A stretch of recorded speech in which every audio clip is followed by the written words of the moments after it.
Tu as pas l'impression de devoir réussir pour compenser les sacrifices de tes parents. Tu ressens de la culpabilité quand tu veux changer de voie. Peut-être que ce n'est pas ta culpabilité, mais celle que tu as héritée. Pour commencer ce podcast aujourd'hui, on te propose de répondre à un petit quiz en tout début de cet épisode. Quand tu prends une décision importante, tu penses d'abord à A, ce que tes proches vont en penser, B, ce qui est raisonnable et rassurant, C, ce que tu ressens au fond de toi. Quelle phrase t'est la plus familière? A, avec tout ce qu'ils ont fait pour moi, je ne peux pas me permettre d'échouer. B, je dois faire ce qui est attendu de moi. C, je mérite de vivre une vie qui me ressemble. 3. Quand tu imagines changer de voie professionnelle, tu ressens surtout A, de la culpabilité, B, de la peur du jugement, C, de l'excitation. 4e question, dans ta famille, parler d'émotions ou de choix personnels, c'est A, tabou ou mal vu, B, possible mais limité, C, encouragé et respecté. 5e et dernière question, tu te sens libre de redéfinir ton avenir même si cela contredit les attentes. A, non, je me sens piégé. B, un peu, mais c'est difficile. C, oui, j'avance malgré les obstacles. Quelles sont tes réponses? Majorité de A. Si c'est le cas, tu portes un fort poids transgénérationnel. Cet épisode est clairement fait pour toi. B, t'es entre deux mondes, consciente, mais encore entravé, limité. Enfin, si tes réponses, c'est une majorité de C, t'es sur un chemin de libération, et cet épisode va t'aider à renforcer cette progression. Alors si ce sujet t'intéresse, tu restes avec nous, parce qu'on va explorer tout ça ensemble dans ce nouvel épisode de la Systémique du Bonheur.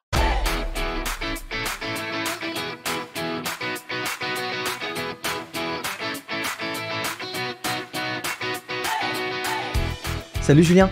Salut Samir. Salut à toi qui nous écoute et bienvenue dans ce tout nouvel épisode de la Systémique du Bonheur où on te vient avec un nouveau sujet. Alors j'espère que toi qui nous écoutes, tu as eu le temps de répondre à ce quiz et puis tu peux, si tu souhaites, mettre les réponses en commentaire.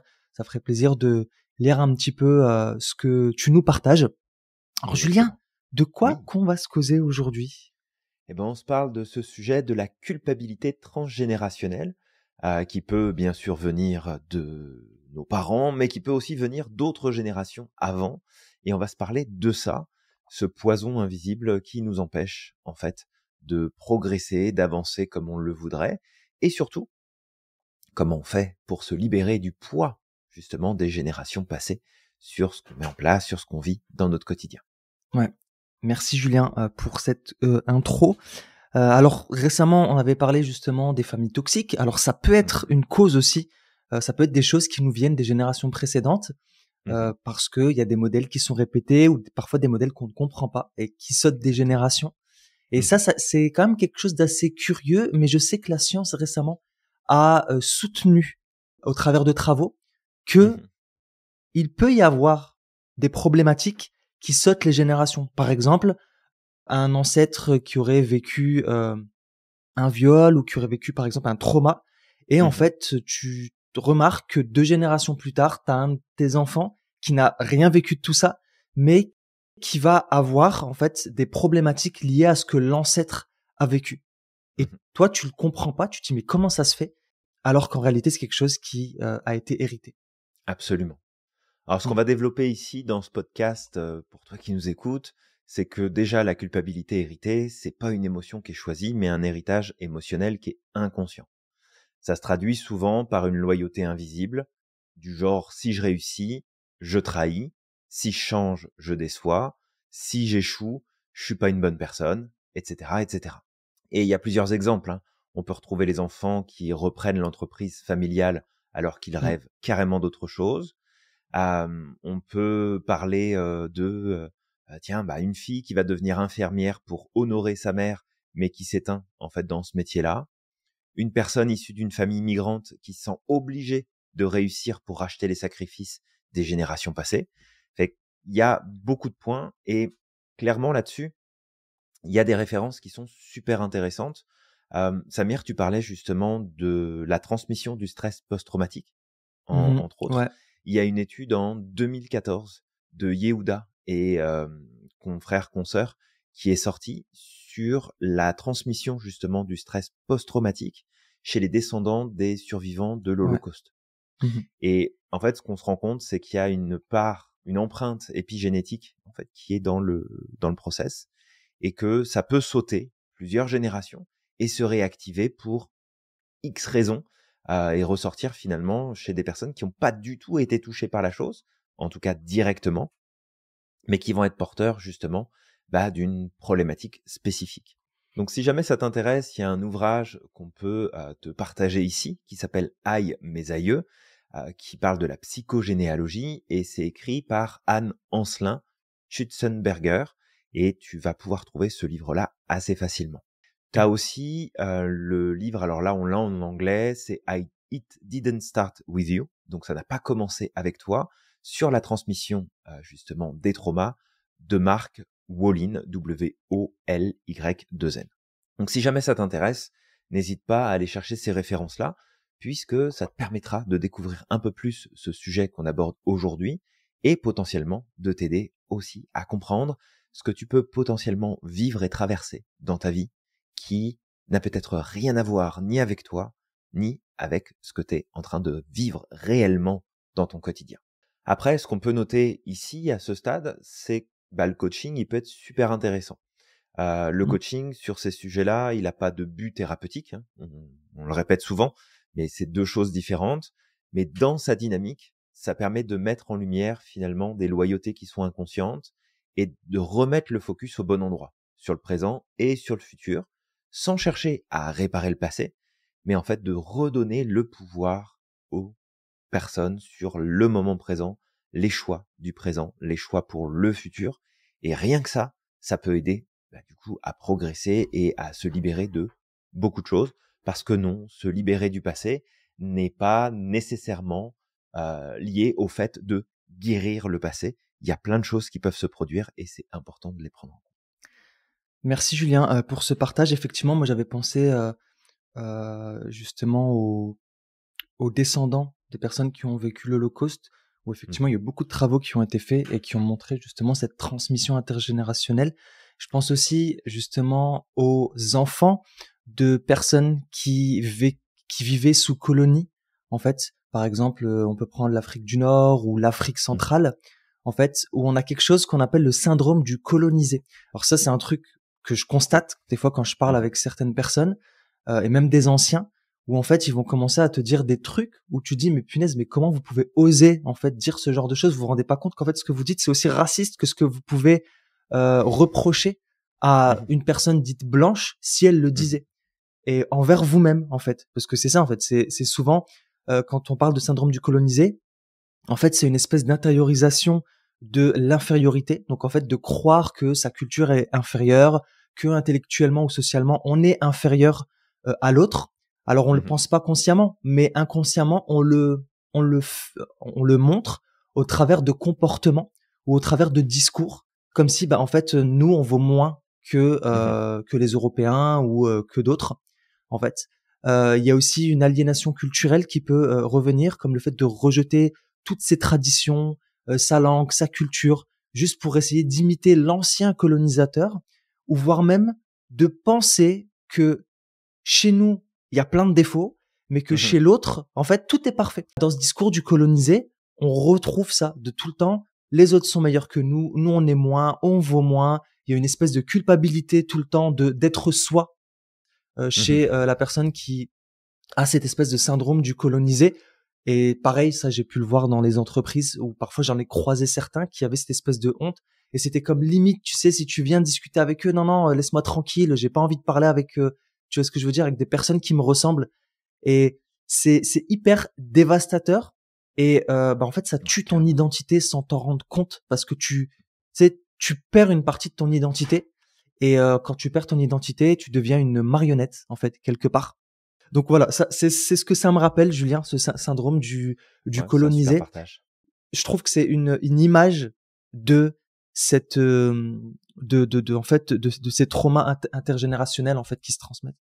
Bah, c'est ça. Et bon, là, tu as donné des exemples qui sont hyper intéressants, et vraiment de comprendre que ça peut être sur plein de strates différentes. Ça peut être Ouais, des expériences au sein d'une même famille, ça peut tout à être fait. des expériences plus culturelles ou sociétales qui ont laissé une empreinte, des expériences historiques aussi, des situations, des événements historiques qui se sont produits.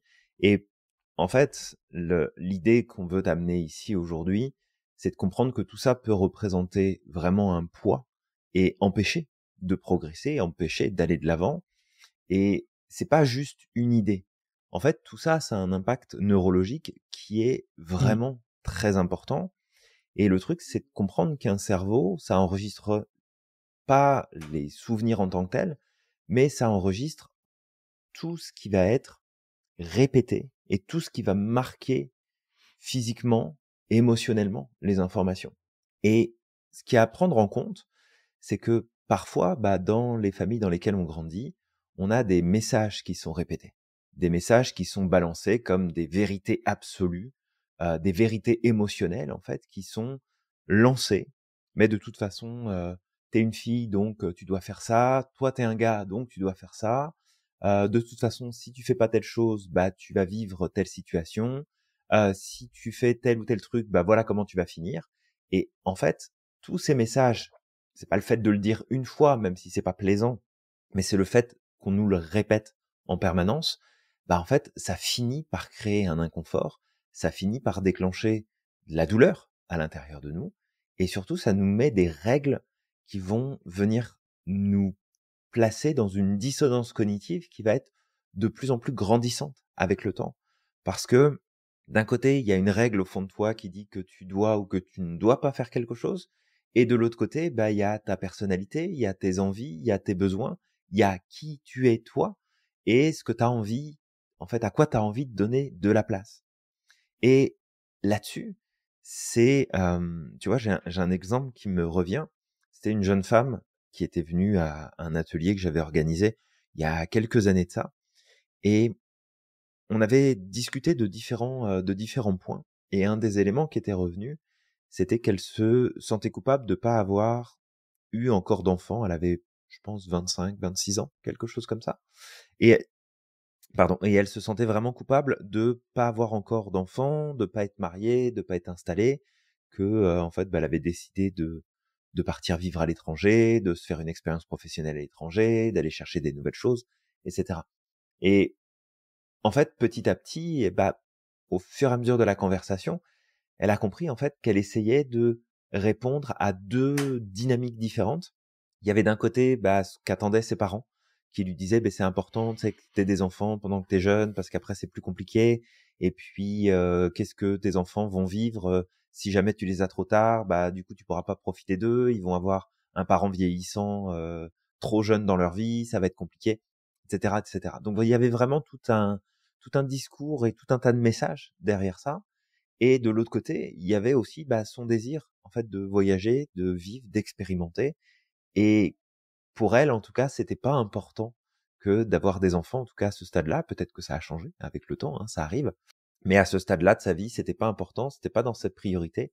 Elle se sentait pas en fait alignée à l'idée justement d'avoir des enfants à ce moment-là.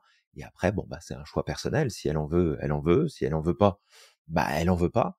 Mais c'était vraiment toute cette répétition qu'elle avait eue pendant son enfance, pendant son adolescence, de ce qui est important, de ce qu'il faut faire, de par quoi faut commencer, de ce qu'il faut aller chercher comme résultat, qui, en fait, sans s'en rendre compte, ça vient activer, alors on en a parlé dans les épisodes précédents, mais ça vient activer des zones de ton cerveau comme l'insula et le cortex singulaire antérieur qui sont vraiment liées à la douleur physique et la culpabilité que tu génères de pas réussir à satisfaire les règles qu'on t'impose, ou en tout cas que tu t'imposes de ce qu'on t'a répété très souvent, et aussi la culpabilité de ne pas réussir à te sentir à ta place, de te sentir épanoui, de te sentir heureux, heureuse, en lien avec ces règles que tu essayes justement d'appliquer.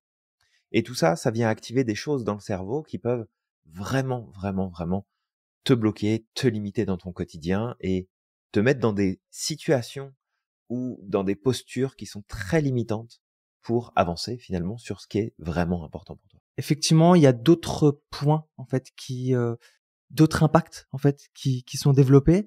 Il y a la peur d'échouer ou de décevoir. Donc en fait, cette peur d'échouer ou de décevoir va activer le système du stress comme un vrai danger immédiat.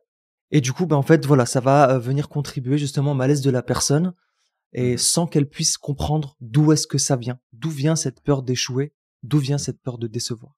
Ouais.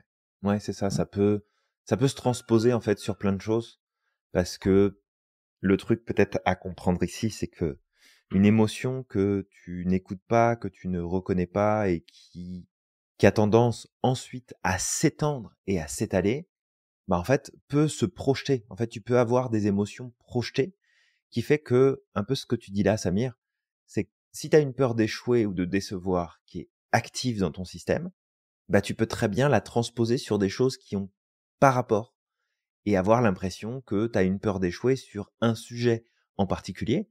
Donc, je sais pas moi, professionnellement ou sur une décision que tu prends ou peu importe. Et qu'en vrai, cette peur d'échouer, elle est juste en train de créer un écho parce qu'elle est posée sur un autre sujet, mais dont tu n'as pas forcément conscience parce que tu t'es pas rendu compte qu'il y a une partie de toi qui essayait de répondre aux injonctions extérieures. Et aussi, justement, peut-être une dernière chose qu'on pourrait ajouter, c'est que plus la personne va se soumettre aux attentes héritées, Mhm. plus son cerveau va renforcer ses circuits neuronaux automatiques. Après, ça, c'est ce qu'on répète très souvent, c'est que c'est la répétition qui va venir ancrer la chose, qui va venir comme créer un raccourci au final dans le cerveau, qui va faire que automatiquement, dès qu'il y a quelque chose, on va choisir cette réponse-là Tout à ou fait. ce comportement-là. Donc, le seul truc, c'est que c'est quelque chose qui est inconscient. Donc, tant que tu mets pas à jour ça, tu vas continuer à le renforcer sans t'en rendre compte. Si jamais ça t'intéresse d'explorer un peu plus ça, il y a un bouquin qui a été écrit par Lisa Feldman Barrett, qui est super intéressant sur comment les émotions sont fabriquées. En fait, le titre du livre, c'est How Emotions Are Made. Je pense qu'il a été traduit en français, celui-ci, donc à vérifier. Mais en gros, elle explique comment les émotions se sont construites en se basant sur notre histoire personnelle et sur notre histoire culturelle, et comment dans certaines cultures, dans certaines régions du monde, il y a des émotions qui vont être prédominantes plus que d'autres. Et qu'en fait, comment est-ce que ça t'accompagne? Bon, après, il y a des études aussi qui sont intéressantes. Il y a Dossetti et Lam en 2006 qui ont mis une étude sur l'empathie et la douleur partagée dans le cerveau. Et ça fait référence du coup à un précédent podcast quand on avait parlé de la place de l'empathie en coaching, mais aussi dans notre vie de tous les jours. Et puis, il y a la biologie des croyances de Bruce Lipton, comme le thé, Mm. qui Ok. influence, qui parle des influences justement de l'environnement et des croyances sur l'expression génétique. Et là, ça fait tout de suite un lien avec ce qu'on enseigne justement dans notre formation de coaching, entre autres quand on arrive sur la thématique des croyances, où on insiste sur le fait que les croyances ont un impact direct sur notre génétique, sur ce que ça développe à l'intérieur de nous, et surtout ce que ça active ou désactive en termes de gènes et en termes finalement de problématiques de santé, et que le système de croyances, c'est aussi un système qui est biologique et qui va influencer notre système immunitaire et notre système endocrinien. Donc je te le donne comme ça, mais il y a vraiment une biologie des croyances. Et si jamais ça t'intéresse, eh bien, lorsqu'on va lancer la nouvelle version de cette formation sur les croyances, on te mettra le lien pour que tu puisses profiter de la promotion de lancement et que tu puisses aller suivre le cours avec nous. Merci Julien pour ces partages. Alors peut-être juste comme ça, Bruce Lipton, Julien, c'est un biologiste cellulaire américain qui Mhm. était un ancien chercheur à l'université de Stanford. Effectivement, il est connu pour ses travaux-là sur la biologie des croyances. Je crois qu'il se base pas mal sur l'épigénétique. Mhm. Après, effectivement, j'avais entendu récemment qu'il était un petit peu parfois critiqué, mais ça n'enlève en rien en fait son sérieux, son expertise.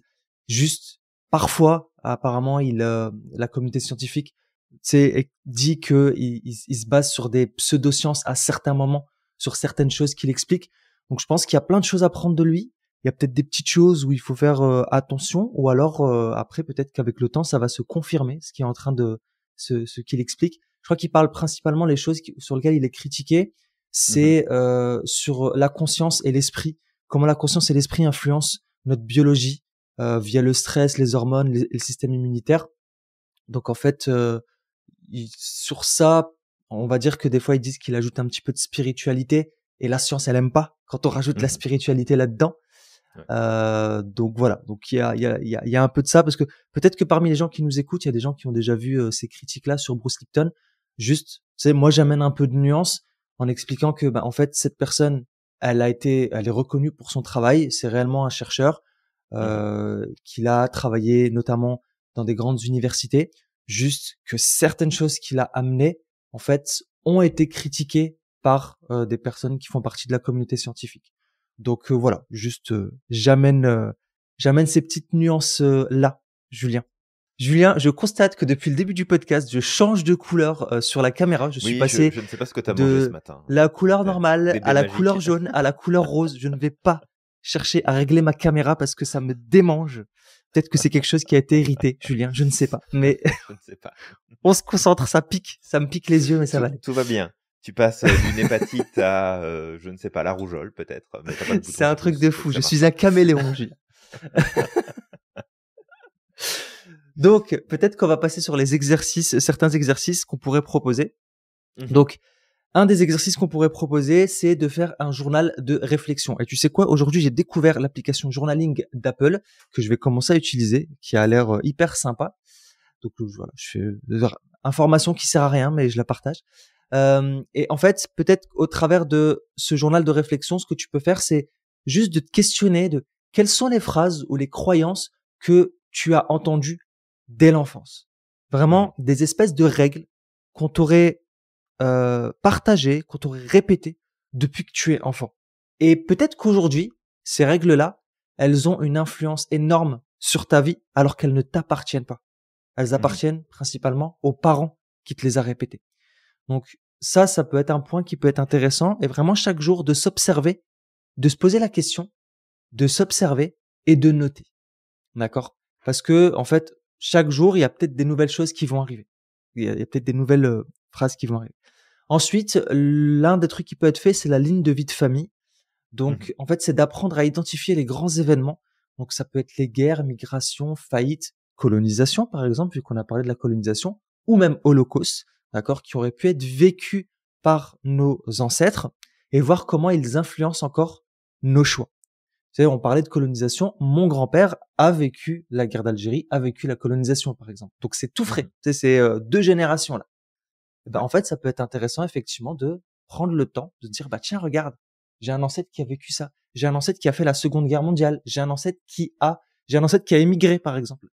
Bah Mmh. en fait, peut-être qu'aujourd'hui, il y a des comportements que j'entretiens qui sont en lien avec ce qui me vient de mon ancêtre. Je peux donner juste un exemple, Julien, Ouais, bien c'est sûr. pas mon arrière-grand-père, moi je dis que c'est mon grand-père, mais c'est le frère de mon grand-père qui a émigré ici en France et Mmh.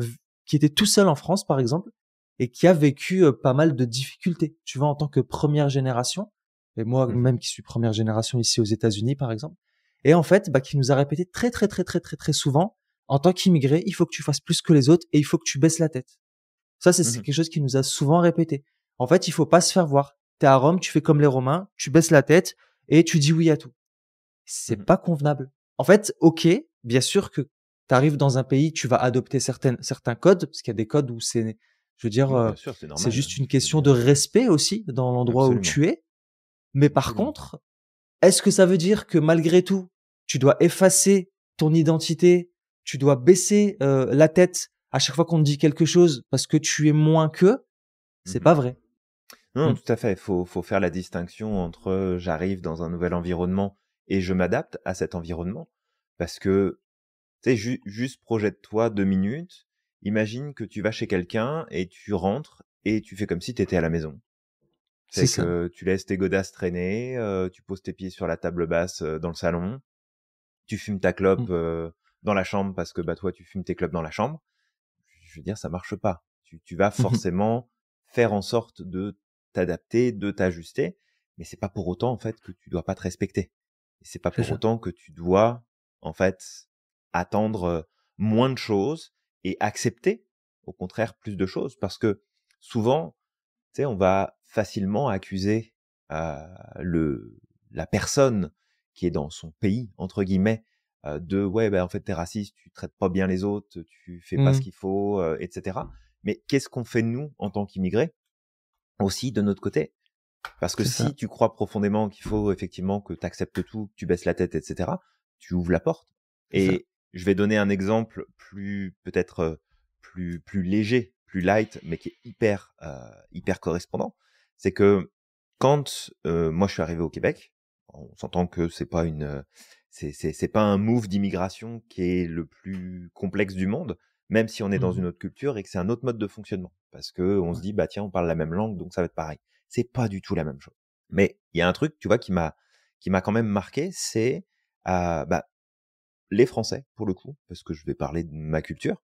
Euh, les Français pour le coup, il y a une partie qui va débarquer à Montréal entre autres et qui vont aller joyeusement s'installer sur le plateau.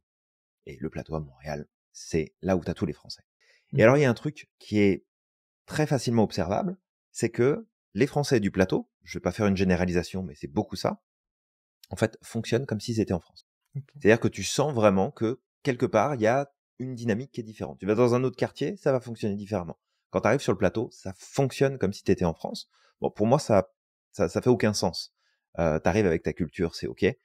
Mais techniquement, quand tu décides d'aller vivre à l'étranger, c'est aussi pour vivre autre chose. C'est pour faire une Mmh. autre expérience. C'est pour découvrir une autre culture. Et un des effets, c'est que, bah, en fait, quand le français débarque à Montréal, il a une monnaie qui est beaucoup plus forte que le dollar canadien. L'euro est beaucoup plus fort que le dollar canadien. Ce qui fait que, bah, tu as un pouvoir d'achat, si tu as un peu d'argent de côté, tu as un pouvoir d'achat qui est relativement important. Et quand tu vois les prix qui sont appliqués, que tu fais la conversion, tu dis, oh bah ça va, c'est pas si cher. Ce qui fait qu'on s'est retrouvé, et qu'on se retrouve encore aujourd'hui, avec des logements qui sont beaucoup plus chers sur le plateau, parce qu'en Mmh. fait, ce sont les Français qui sont là. Et donc derrière, tu peux te dire, bah ouais, mais en fait, c'est parce qu'on est Français, c'est pour ça qu'on nous fait payer plus cher. Bah non, OK. c'est parce qu'en fait, t'as pris ce qui venait sur le marché, puis quand t'as vu les prix, t'as dit, ah bah dis donc, c'est vraiment pas cher, c'est cool. Et à force, bah les propriétaires, ils ont bien entendu que c'était pas assez cher. Et ils ont bien entendu aussi que tu venais de France. Et ils ont bien entendu que ta monnaie, elle était beaucoup plus importante. Et que finalement, en fait, on génère par notre attitude, par notre manière de faire, de décider, de nous positionner, on génère des réactions chez les autres. Donc c'est facile de dire que l'autre se sert d'eux, mais comment est-ce que la personne dont on se sert, entre guillemets, c'est quoi sa réaction? C'est quoi sa manière de parler? C'est quoi sa manière de se présenter? Et oui, il y a cette problématique, comme tu le dis, Samir, mais ça, je pense que c'est beaucoup dans ce principe, finalement, de quand tu émigres quelque part, de dire, bah, j'arrive dans un nouveau pays, il y a des nouvelles règles, je connais personne, faut que je me plie aux règles, faut que je sache comment ça fonctionne, faut que je vois ce que j'ai le droit de faire, ce que j'ai pas le droit de faire, que finalement, quand tu es dans ton propre pays, tu te poses quasiment pas ces questions-là. Mmh Parce mh. qu'en fait, tu as des modèles autour de toi, tu es entouré, tu as des exemples, donc tu suis en fait le mouvement des autres. Et Ouais. du coup, voilà, il y a ça qui me vient en tête. Moi, j'ai constaté la même chose aux États-Unis, hein, Julien, Mmh. de Français en fait qui sur les réseaux sociaux en fait vont critiquer, par exemple en France, les immigrés qui viennent et Mmh. qui reproduisent parfois des schémas, tu sais, des schémas qui viennent de leur pays, en disant bah non, ils respectent pas notre culture, ils ont qu'à rester chez eux et tout, alors que ici, aux États-Unis, bah en fait C'est la même chose. ils se plaignent du Mmh. boulanger du coin parce qu'il fait pas de la baguette, des baguettes comme en France. Ils se plaignent des restaurants parce que c'est pas comme en France. Ils sont que entre Français. Et Bah, en prends fait, ils tes font que affaires et critiquer en fait repars. constamment quoi. Tu dis bah écoute, Prends tes affaires, repars. En c'est fait, ça en fait. Les États-Unis, tu l'aimes ou tu la c'est quittes si tu veux. On peut reprendre le même slogan, hein, tu sais Julien. On peut ah mais reprendre le même c'est slogan c'est qu'en absolument France quoi. valable, absolument partout. Et Tu et peux c'est et critiquer, mais encore une fois, oui, bien c'est sûr, voilà, c'est juste que bien sûr, tu cherche peux ne pas à pas faire en aimer. sorte que la société ici, elle C'est ça, soit comme toi tu veux de l'autre côté. c'est ça, exactement. Ouais. Fait qu'on on n'est pas tous faits pour immigrer, On clairement. n'est pas tous faits pour. On C'est n'est vrai, pas tous c'est faits vrai. pour ça. On n'a pas tous la flexibilité suffisamment activée pour dire, bah voilà, est-ce que je suis capable de m'adapter à un nouvel environnement? Est-ce que je suis capable de m'adapter à une nouvelle culture? Est-ce que je suis capable de m'adapter à un nouveau mode de fonctionnement? Et, Mmh. et c'est ok en fait si tu peux pas. C'est ok si tu n'y arrives pas et voilà. Mais on va pas aller plus loin sur ce sujet-là parce que Ouais, on va arrêter de voilà, on pester. s'éloigne, on s'éloigne. Mais voilà. Fait que En tout cas, par rapport à ce que tu proposes comme exercice, Samir, c'est vraiment cool. La ligne de vie familiale, journal de réflexion. Et puis, peut-être aussi de voir à nouveau en quoi le coaching peut t'aider là-dessus. C'est qu'il peut t'aider à identifier les schémas répétitifs et du coup t'amener à utiliser des outils pratiques pour créer des nouveaux circuits. Parce que plus tu vas répéter les mêmes schémas, plus en fait ça va être compliqué. Et grâce à la répétition d'actions volontaires alignées sur tes valeurs, tu vas pouvoir sortir justement de cette culpabilité et te rendre compte que tu peux être aligné sans forcément remettre tout en question, remettre l'amour de tes proches en question, la place que tu as dans ta famille en question, la place que tu as dans ta propre culture en question, mais que tu peux développer des choses qui sont tout à fait positives en ayant justement ce coup de main-là. Alors, Ouais. peut-être que le point suivant sur lequel on peut se concentrer maintenant, c'est le fait de déprogrammer les croyances et ces fameuses loyautés invisibles. En gros, l'idée, c'est vraiment d'identifier ici les phrases peut-être que tu as héritées, que tu utilises toi-même, que tu te répètes toi-même, sans vraiment en avoir conscience, comme tu ne dois pas faire mieux que nous. Chez nous, on n'abandonne jamais, ou on n'a pas le choix, il faut tenir. Ou tu ne peux pas devenir telle chose, ou ce milieu-là ne sera jamais pour nous, et on ne pourra jamais faire ça, et on ne pourra jamais faire d'études, et on ne pourra jamais gagner d'argent. C'est vraiment toutes ces phrases-là. Essaye de voir s'il y a des éléments comme ça dans ton discours, dans ta manière de réfléchir, de penser, qui en fait te conditionnent sans que tu t'en rendes compte. Et je repense, parce que ça m'a vraiment marqué et j'ai vraiment connecté à ce moment-là. Alors ça remonte à beaucoup d'années, mais il y a mon ex-belle-sœur qui parlait à un moment donné avec son conjoint parce qu'ils avaient un projet. Et je me souviens de cette phrase, ça m'a marqué, ils étaient en train de discuter et cette phrase où elle a dit: «Mais non, mais c'est pas grave, regarde, on va le faire pareil, on va juste prendre un autre crédit en plus, mes parents ont toujours fait ça, donc c'est pas un problème, on va reprendre un crédit de plus». Et dans ma tête, c'était comme: «Non, tu peux changer aussi ton mode de fonctionnement. Tu peux aussi revoir les choses différemment. C'est pas parce que tes parents faisaient d'une certaine façon que il faut que tu fasses la même chose. Sinon, si tu prends le même chemin, tu vas avoir les mêmes résultats qui vont arriver en bout de course. Est-ce que les résultats arrivés en bout de course, ils sont bons, ils sont pas bons? S'ils sont pas bons, est-ce que tu as vraiment envie de reproduire ça? Et en fait, c'est d'essayer de te mettre à l'écoute de ce que tu peux dire, de ce que tu peux répéter, de façon à ce que tu te rendes compte en fait des injonctions que tu te redonnes à toi-même et qui t'empêchent de progresser. Totalement, Julien. Et peut-être juste de garder à l'esprit qu'en fait, ces croyances, en fait, ils limitent ton potentiel et ils te coupent de ton authenticité. D'accord? Donc ça, c'est vraiment un point à garder à l'esprit. C'est un peu comme si tu t'auto-sabotais au final. Mmh. D'accord? Et c'est un peu aussi comme si tu t'oubliais d'une certaine manière parce que tu n'es plus toi-même quand Ouais. tu adoptes ces croyances qui ne t'appartiennent pas. D'accord? Donc, peut-être l'une des premières étapes, en fait, qui pourrait être fait, c'est d'apprendre à les rendre visibles. Mmh. D'accord? Et pour ça, tu peux utiliser quelques outils. Ça peut être l'écriture introspective. Tout à l'heure, on avait parlé du journal de réflexion. C'est pareil, on va te demander d'écrire. Tu prends un stylo, t'écris. Peu importe où, mais tu écris. D'ailleurs, l'écriture est très thérapeutique de ce côté-là. En fait, ça va être d'apprendre à écrire une liste, ou plutôt la liste des je dois, et les transformer en je choisis de. Toutes les choses, en fait, toutes ces espèces de croyances qui tout le temps te viennent à l'esprit de je dois faire ça, je dois être, par exemple, me faire petite pour pas attirer l'attention, je dois me fondre dans la masse, je dois. En fait, tout ça, tu vas les Mmh. écrire et à la place, tu vas écrire le je choisis de ce que tu veux réellement. D'accord? Qu'est-ce que Ouais. tu veux réellement être? Je dois être, on va reparler de ce sujet-là dont on a parlé ce week-end, non, cette semaine dans la table ronde. On avait parlé de la loyauté à un moment, parce que j'avais parlé de l'exemple de ma cliente. En Tout à fait, fait. pareil, en fait, je dois être loyal. Hmm. Déjà, Mmh. qu'est-ce que tu mets derrière la loyauté? Est-ce que derrière la loyauté, ce que tu mets, c'est de te mettre de côté complètement, de t'oublier, de te zapper pour satisfaire l'autre? Et Mmh. après, qu'est-ce que tu veux réellement? Qu'est-ce que tu choisis d'eux? Tu vois? Est-ce que tu choisis potentiellement de te respecter avant tout? Est-ce que tu choisis d'être plutôt loyal vis-à-vis de toi-même avant de faire preuve d'une espèce de fausse loyauté vis-à-vis des autres. Tu vois, donc ça peut être vraiment intéressant de faire cette liste-là et de dire derrière, qu'est-ce que tu choisis d'être. Ça permet de se libérer. Ça permet de conscientiser et se libérer derrière. Ouais, complètement. Alors, il y a un autre exercice qui peut être intéressant, qui est inspiré de la Gestalt thérapie, c'est de dialoguer symboliquement avec une figure familiale.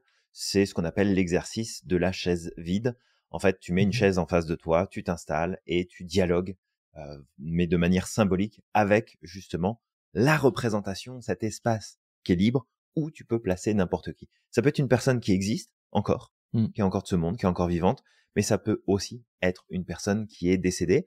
Le but du jeu, c'est bien évidemment pas de faire du spiritisme et de connecter avec des esprits, que ce soit faisable ou non, c'est pas la question, mais c'est plus de se mettre en fait dans une dynamique de symbolique pour redonner du sens et redonner en fait une dynamique différente à la narration interne que tu tiens par rapport justement à cette personne, à ce qu'elle t'a transmis, à ce qu'elle t'a amené, à ce qu'elle a potentiellement provoqué. Et ça peut être super intéressant. Et l'autre point qui me vient en tête, c'est ce qu'on appelle le reframing, donc recadrer. C'est une approche qu'on a dans les TCC, donc les thérapies cognitives et comportementales. En gros, ça va être de questionner systématiquement, est-ce que c'est vrai? Est-ce que c'est utile? Et est-ce que c'est encore nécessaire aujourd'hui? Et en fait, ces trois filtres-là qui s'inspirent beaucoup des trois passoires qu'on a justement dans le stoïcisme, en fait, c'est de se dire, est-ce que c'est vrai? Est-ce que finalement la version que je pense, que je crois, elle est valide? Est-ce que c'est utile? En gros, est-ce que ça m'apporte quelque chose de bénéfique? Est-ce que ça me permet d'avancer? Et est-ce que c'est encore nécessaire aujourd'hui?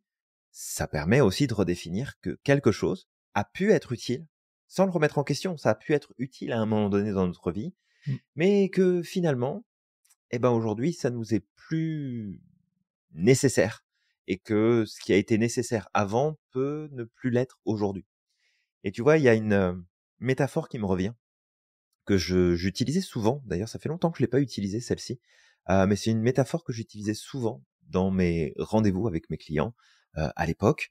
C'était de leur donner cette image de, parfois, il y a des choses qui s'installent en nous, des mécanismes, des automatismes, qui sont là comme pour nous aider, pour nous protéger, pour nous permettre d'aller de l'avant. Et imagine un petit peu que pendant une période de ta vie, t'es installé dans une voiture.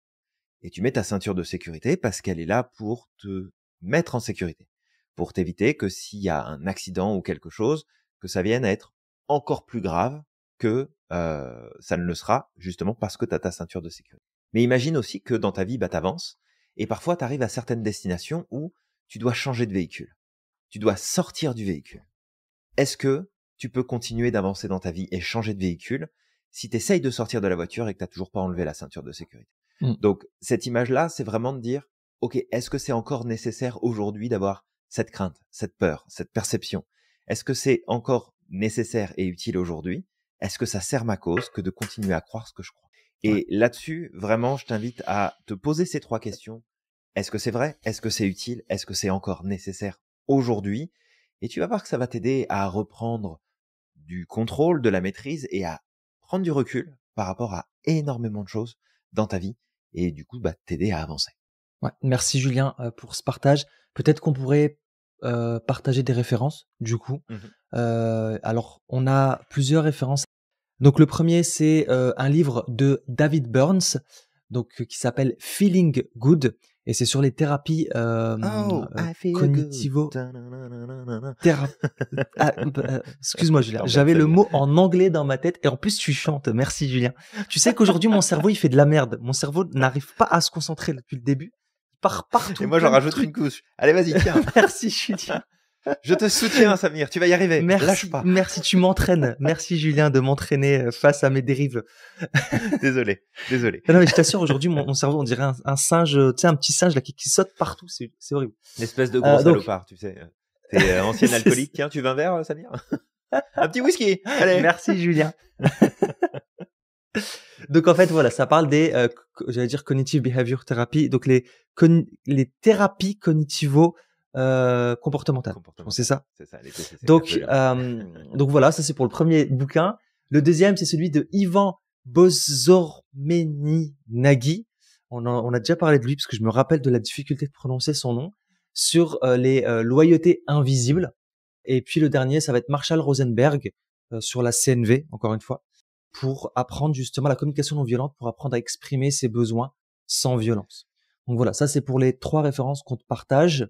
Et juste comme ça, avant de passer au prochain point, Julien, juste de comprendre que le coaching, contrairement à la thérapie, ne va pas chercher à analyser l'origine de la blessure, mais Tout à plutôt fait. de donner des leviers concrets pour agir autrement dès maintenant.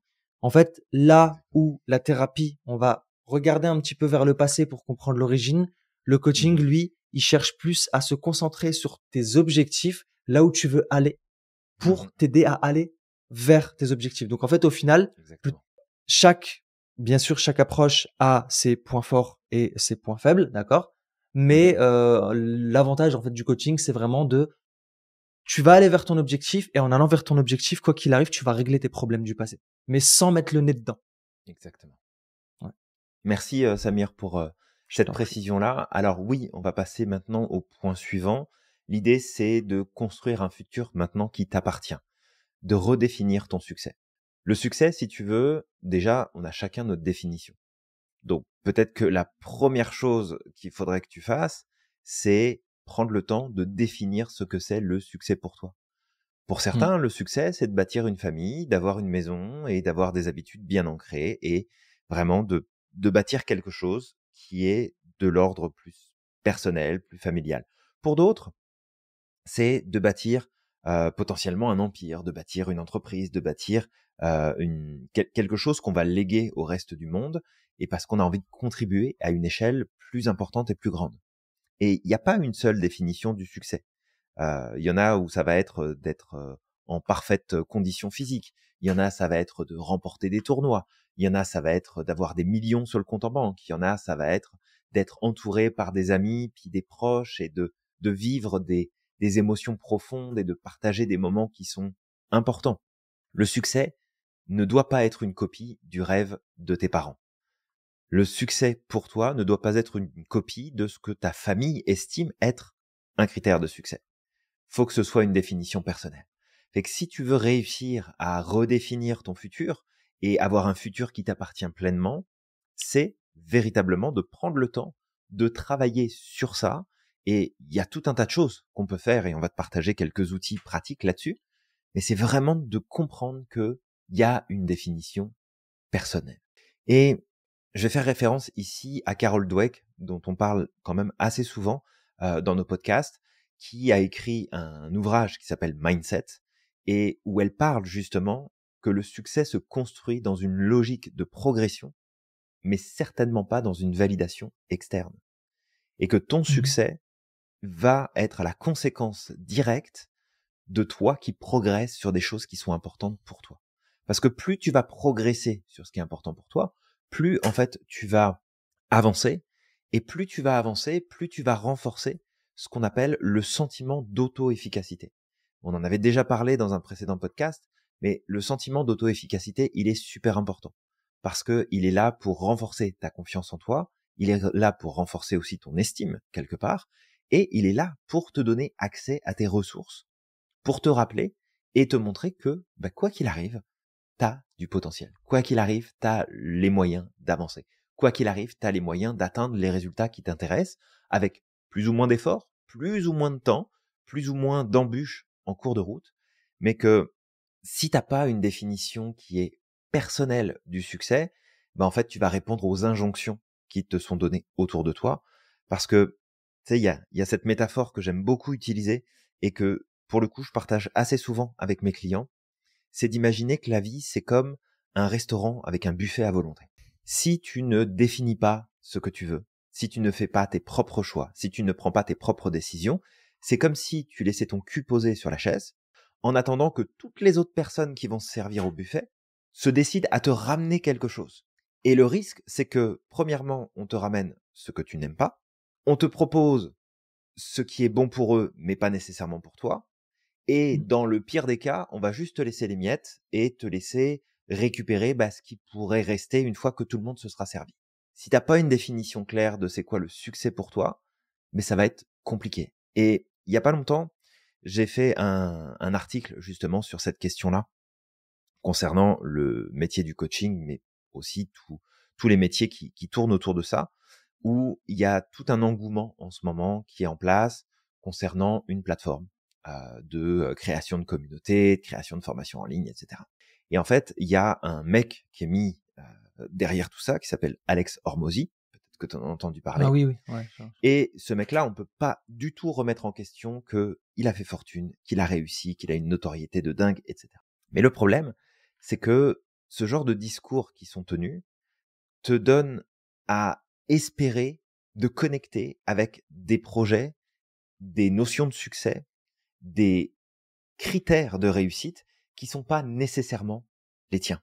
Et du coup, on se retrouve avec des personnes qui vont s'engager sur cette plateforme, qui vont dépenser une fortune, parce que même si c'est en méga promo pour le lancement, ça reste quand même une fortune qui va être investie, ou ils se font finalement séduire à l'idée de ah, mais en fait, il a expliqué les modèles d'affaires, puis tout est intégré dans la plateforme, puis je peux vendre ça, puis je peux rajouter ça, puis je peux faire plein de trucs. Et en fait, le problème, c'est que 99% des personnes qui vont se mettre dessus n'ont jamais fait une seule vente en personne. N'ont pas un produit qui est prêt, n'ont pas une méthodologie de travail qui est établie, n'ont pas une vision de là où ils veulent se rendre, et n'ont absolument pas défini ce qu'est le succès à leurs yeux, par rapport à ce qu'ils ont envie de développer. Donc en fait, là, ils s'embarquent pour plusieurs mois où ils vont payer tous les mois cette plateforme-là, où ils vont se fatiguer à faire rentrer des gens dans leur communauté, qui vont probablement pas convertir en clients payants, et qui, en fait, vont être une fois encore de plus, être déçus par les promesses et par les propositions qui sont faites.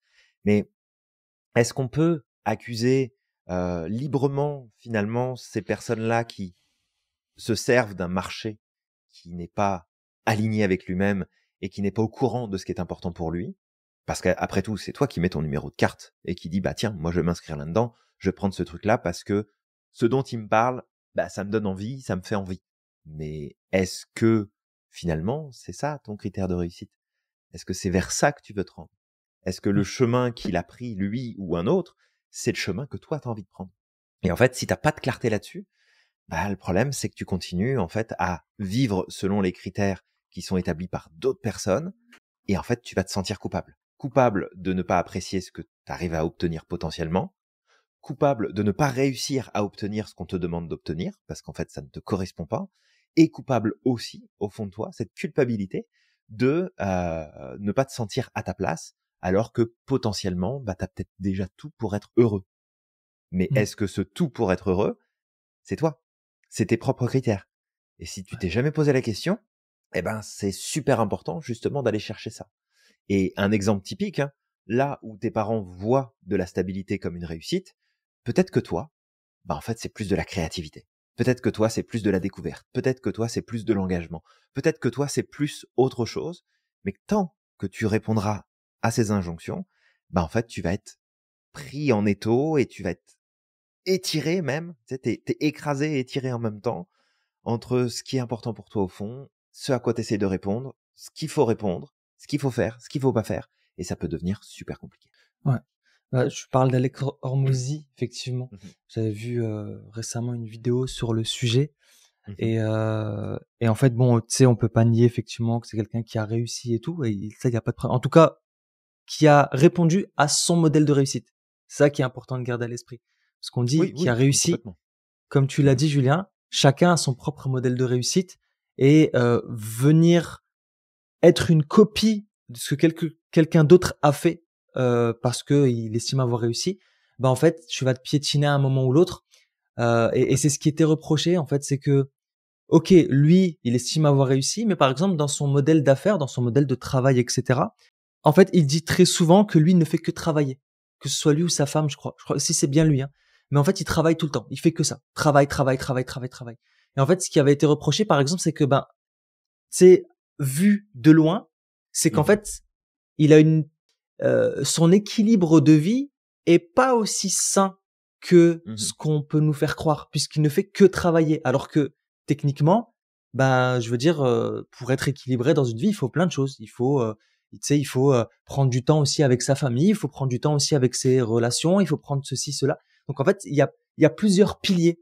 Mais si ton seul pilier c'est le travail, le jour où il va Mmh. s'effondrer, ça va être violent, tu vois. Ça va être très violent. Et Ouais. ça, c'était l'une des choses qui était reprochée, et le fait que bah du coup, il y avait des personnes qui malheureusement qui tombaient dans l'effet gourou et qui étaient des photocopies à 100%. Ils voulaient vraiment faire exactement comme lui, sauf que c'est pas un modèle viable sur le long terme. Certes, peut-être que d'un point de vue financier, il a réussi, mais encore une fois, là, c'est comme si on disait que finance égale réussite, mais en fait, il y a plein d'autres aspects qui sont pas en fait, sur lesquels on ne répond pas au Mmh. travers de son modèle, et Tout à malheureusement, à un fait. moment ou l'autre, ça va piquer, tu vois.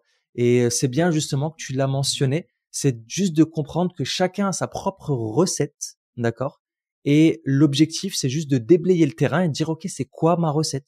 Pour mes Mmh. parents, la recette, comme tu dis, Julien, c'est d'avoir un travail, de trouver une place dans une entreprise, et puis de la sécuriser, et puis de travailler dans la même entreprise toute sa vie pour avoir tout le temps le même la même entrée de revenus. Mmh. Bah ok, peut-être que c'est le modèle de tes parents à une époque où c'était le meilleur modèle, mais Mmh. aujourd'hui, c'est peut-être pas le modèle le plus adapté pour toi, c'est peut-être pas le modèle le plus sécure. Et c'est pareil Complètement. pour le modèle, Julien, de la propriété. À une certaine époque, bah en fait, parmi les modèles de réussite, c'est il fallait que tu aies ta maison, etc., etc. Mmh.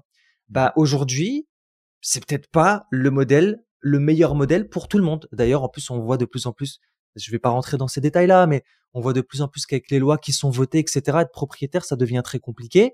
Et même parfois, tu peux être propriétaire et tes enfants, bah, ne serait-ce que ça, c'était le modèle d'avant, Julien. C'est, je Mmh. vais être propriétaire pour laisser un héritage à mes enfants. Mais maintenant, tu te rends compte qu'on va te piquer 40% de ton héritage, et que même si ton enfant, il l'hérite, il doit payer derrière pour pouvoir hériter du bien. Donc Tout à là, fait. est-ce que c'est le meilleur modèle, tu vois? Donc bref, on va rentrer dans d'autres trucs, mais juste de comprendre que c'est important de faire une mise à jour. Et cette mise à jour, elle est à faire en fonction du contexte dans lequel tu vis aujourd'hui, et elle est à Mmh. faire en fonction de tes affinités à toi, de ce qui est important pour toi. Complètement. Un digital nomade, par exemple, est-ce qu'être propriétaire, c'est important pour lui? C'est, si je vais donner cet exemple-là. Si c'est important Ouais. pour toi d'être libre, de voyager, de bouger, de faire des trucs comme ça, tu vois. Donc bref, voilà, je m'arrête là, Julien. Sinon, je vais nous faire une otisse. Sans problème. Fait que tout ça pour te dire que l'idée, c'est pas de rejeter ce que les autres peuvent faire, ce que les autres veulent, ce que les autres apprécient, mais en fait, c'est de créer ton propre cadre. Et Ouais, là-dessus, j'ai envie de te parler du livre Mindsight, cette fois-ci, de Dan Siegel, qui t'invite à cultiver la conscience de tes choix et de tes états internes, donc de faire les choses beaucoup plus en conscience. Fait que dans les outils pratiques qu'on peut te proposer ici, bien évidemment, il y a ce fameux vision board émotionnel, qui est pas juste orienté sur le matérialisme, mais d'avoir en fait en image, en représentation bien claire, ce que tu as envie d'accomplir, ce que tu as envie de vivre, ce que tu as envie de faire, ce que tu as envie de ressentir au fond de toi, et les résultats que tu as envie d'atteindre, parce que plus en fait tu as de la clarté sur là où tu veux te rendre, plus c'est facile d'y aller. Même si tu ne sais pas encore comment tu vas y aller, plus c'est clair dans ton esprit, et plus tu trouves le moyen facilement d'atteindre tes objectifs. Tu as bien évidemment l'outil du SMART, qu'on ne peut pas mettre de côté. Mais l'outil du SMART va être intéressant si tu rattaches ça à tes valeurs. Parce que si c'est juste, en fait, prendre ta liste de choses que tu as à accomplir et rendre les choses SMART, bah oui, tu peux rendre n'importe quel objectif SMART. Tu as juste à remplir les cases. Est-ce que ça veut pour autant dire que ça te correspond et que c'est important pour toi? Pas nécessairement. Donc c'est aussi d'avoir cette lecture du SMART en lien avec tes valeurs, avec ce qui compte vraiment pour toi, avec tes besoins.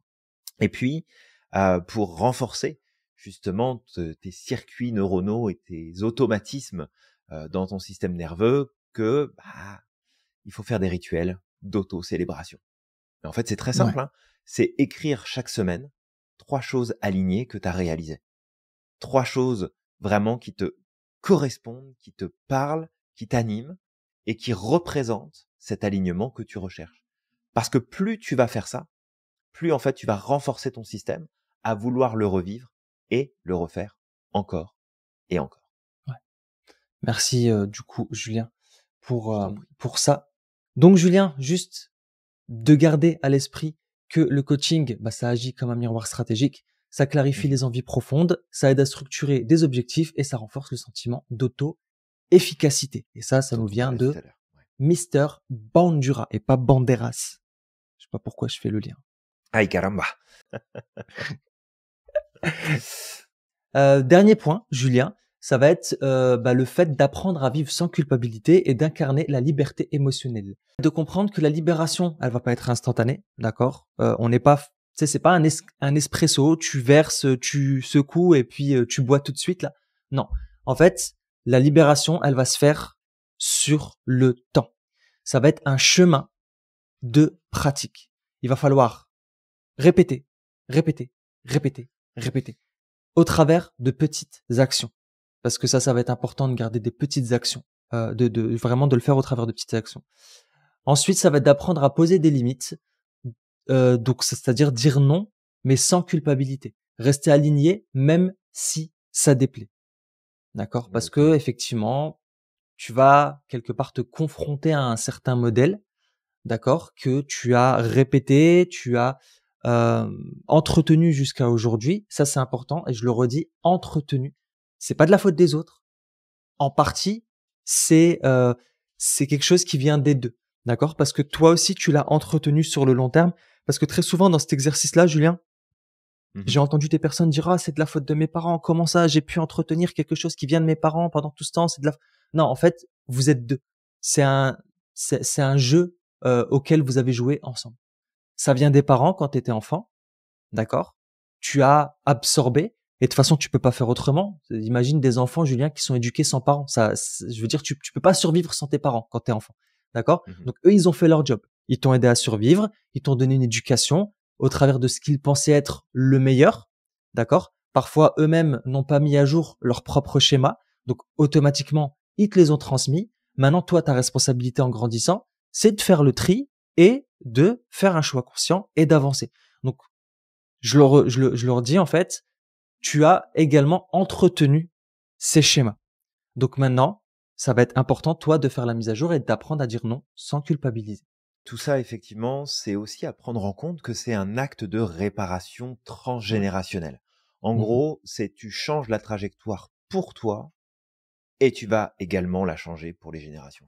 Parce que Ouais. ce que toi, tu vas t'autoriser à faire, c'est comme mettre un signal de stop et de dire, OK, cette lignée-là, maintenant, ça se termine avec moi et on va amener du changement pour la suite. On ne continuera pas sur cette même lancée, on ne continuera pas sur cette même lignée. Et ça, c'est vraiment à prendre en compte que, parfois, tu te rends pas compte de ce pouvoir que t'as entre les mains, qu'avec une décision, qu'avec un changement spécifique, tu peux non seulement transformer tout ce qui va suivre derrière, mais tu peux aussi inspirer ce qu'il y a avant toi, et là, en l'occurrence, tes aînés, ça peut être tes parents, ça peut être tes grands-parents, à vivre des changements et à transformer leur manière de faire, de penser, de vivre, et du coup de transformer toute l'histoire familiale grâce justement à tes propres choix. Merci Julien pour ce partage. Tu disais justement que ça pouvait permettre aux futures générations de se libérer. En fait, ça peut même aider les anciennes générations à se libérer quelque part. Parce qu'en te libérant, tu peux aussi créer, c'est pas systématique, mais tu peux aussi créer des prises de conscience chez tes parents et leur permettre de faire ce travail qu'ils n'ont pas fait quand ils étaient plus jeunes. C'est pas systématique, mais ça peut arriver. Pourquoi? Parce que si tu incarnes le changement, en fait, tu vas le diffuser autour de toi. Et ça peut être totalement inconscient, mais tu peux le diffuser autour de toi. Donc voilà. Je le dis parce que je l'ai Tout à constaté fait. aussi, même chez certains clients qui me disent, regarde, ma mère, là d'un coup, en fait, elle commence à travailler sur elle, sur telle et telle chose, alors que je lui ai jamais rien dit, en fait. Pourquoi? Parce que la personne s'est libérée. Donc ça a créé des prises de conscience, ça a créé une espèce de miroir. Et en fait, la personne s'est remise en question au bout d'un moment. Donc là, on va peut-être partager aussi des références pour ça. La première référence, ça va être un livre de Harriet Lerner, donc The Dance of Anger, donc poser ses limites avec respect. La deuxième, ça va être Christine Neff, The Self-Compassion, donc cultiver la bienveillance envers soi. Et le dernier, ça va être Bert Hellinger, où là, ça va être la constellation familiale et guérison des lignées. Alors la constellation familiale, c'est quelque chose qui est très utilisé justement. Est-ce que tu as peut-être envie d'en parler rapidement, Julien? Oui, bah, en fait, c'est une approche qui a, une visée de développement personnel, qui a potentiellement un impact aussi, thérapeutique, Mm. qui, en gros, a pour but de remettre en fonction, avec la participation d'autres personnes. C'est comme des jeux de rôle où, en fait, on va pouvoir rééchanger, rediscuter, revisiter certains événements, certaines situations et amener des transformations à l'intérieur de soi par rapport à ce qui va être effectivement mis à jour. Donc, c'est une méthode qui peut apporter des choses super intéressantes. C'est une dynamique aussi qui est très spécifique, qui est finalement quand même assez loin de nous, ce qu'on enseigne et de ce qu'on partage. Mais encore une fois, il n'y a pas un seul chemin possible pour arriver au résultat souhaité. Et cette méthode-là, bah, si jamais ça t'intéresse, tu as cet ouvrage justement que tu peux aller chercher. Exactement. Julien, est-ce que tu aurais envie de partager justement les derniers outils pratiques qu'on pourrait proposer pour apprendre à justement incarner cette liberté émotionnelle? Oui, absolument. Un outil qui me vient tout de suite, c'est la méthode STOP. Donc, comme STOP, S-T-O-P, mais qui est en fait un acronyme. Le S, c'est le stop, c'est dire stop. Deuxième, c'est take a breath, donc c'est prends une respiration pour le T. Le O, c'est observe. Et le P, c'est proceed, donc passe à l'action, prends une décision, fais quelque chose. Et Mmh. donc, cette méthode-là, elle est super intéressante parce que, en fait, tu vas pouvoir te dire, je m'arrête, je respire, j'observe ce qui est en train de se passer, et ensuite je prends une décision sur ce que je vais mettre en place. Et cette Mmh. méthode, elle peut paraître vraiment basique et simpliste, mais en fait, elle nous rappelle un des process naturels d'autorégulation qui parfois se désactivent ou se désorganisent en fonction de ce qu'on vit. Et juste de se rappeler que s'arrêter, prendre le temps de respirer, prendre le temps d'observer et ensuite prendre une décision éclairée sur ce qu'on a observé permet de reprendre du contrôle et permet d'amener beaucoup de choses. On a aussi l'ancrage là qui me vient en tête. L'ancrage peut être super pertinent de justement ancrer une émotion, ancrer un état positif qui nous permet de reprendre le dessus et qui nous recadre dans nos émotions. On va pas rentrer trop dans le détail ici, mais retiens bien que on a des habitudes, on a des refuges émotionnels et ça peut être très complexe pour notre système nerveux de nous faire connecter à un état différent émotionnel si on a l'habitude d'entretenir toujours les mêmes états. En clair, Mmh. si tu es tout le temps de bonne humeur, tout le temps joyeux, tout le temps avec le sourire, tout le temps ceci, tout le temps cela, bah en fait, tu vas avoir beaucoup plus de difficultés à rester coincé dans du négatif. Et à l'inverse, ça va être très difficile pour toi de maintenir du positif si tu es constamment en train de nourrir des émotions de colère, de frustration, de tristesse, d'agacement, de fatigue, de et en fait, vraiment, on s'habitue aux émotions qu'on a l'habitude de vivre le plus souvent. Et un ancrage émotionnel, bah, si jamais tu passes beaucoup de temps dans des émotions négatives, l'ancrage te permet de compenser et d'aider le système à se reconnecter à plus de positif, de plus en plus souvent au quotidien, pour que ça devienne finalement un nouveau schéma de réaction émotionnelle qui va t'accompagner au quotidien. Donc vraiment de pas hésiter à travailler ce point-là parce que ça peut t'apporter beaucoup de choses. Dernier exercice, Julien, ça va être l'exercice du moi du futur. Donc visualiser, c'est en fait, ça va être l'objectif, ça va être de visualiser ton toi libéré et de lui poser des questions. Vraiment, toute question que tu as envie de lui poser, tu lui poses. Après, tu lui poses pas des questions orientées négatives, d'accord? Tu lui poses des questions orientées vers ce que toi tu veux, Mmh. vers là où toi tu veux aller, ok? Exactement. Et ça peut être un exercice qui peut être libérateur et qui peut réellement t'aider. Peut-être pour finir avec ce point-là, Julien, de garder à Mmh. l'esprit que le coaching va aider à ancrer la liberté émotionnelle dans le quotidien avec des outils pratiques pour maintenir le cap malgré la pression extérieure. Exactement. Alors, toi qui nous écoutes aujourd'hui, petite question, pour toi, pour t'aider à aller plus loin, à réfléchir par rapport à tout ce qu'on t'a partagé. Quelle est la croyance familiale que tu es prêt ou prête à transformer aujourd'hui? Voilà. Quel est le point que tu te dis: «OK, là, je suis arrivé en bout de piste. Maintenant, faut qu'il y ait quelque chose qui bouge, faut qu'il y ait quelque chose qui change». Donc, quelle est cette croyance? Quelle est cette, injonction héréditaire que tu es prête à transformer, à remettre en question aujourd'hui.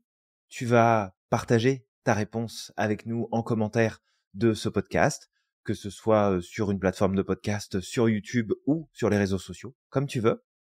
Et puis, envoie cet épisode à quelqu'un qui mérite de vivre pour lui-même, pour elle-même, qui a besoin en fait de se recentrer, de reprendre son pouvoir.